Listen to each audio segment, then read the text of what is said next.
Most men think they can tell when a woman is attracted to them. They see a smile, a laugh, a touch, and they assume she's ready. But here's the truth. Her real lust signals are not what you think. Miss them, and you'll never know she wanted you. Read them wrong, and you'll look like a fool.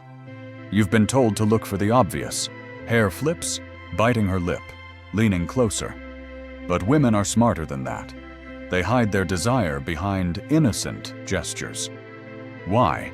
Because showing raw lust openly risks her reputation, her comfort, her control. So she sends micro-signals, little tests, to see if you notice without making her spell it out. Signal 1, the long gaze with a sudden break.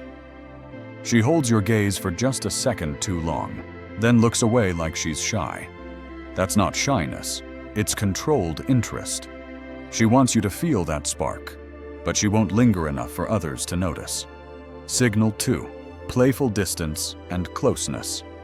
One moment, she's inches away, her arm brushing yours, her voice softer. The next moment, she steps back, creating space. This push-pull isn't rejection. It's her way of building tension, testing if you'll close the gap without hesitation. Signal 3, personal questions that seem random. She asks about your scars, why you wear that watch, where you learned that skill. She's not just making conversation, she's trying to imagine herself inside your world. Most guys miss these signs because they're too focused on chasing. They talk too much, move too fast, or worse, they wait too long until her interest fades. If you want to read her lust signals, you have to slow down, observe, and match her energy.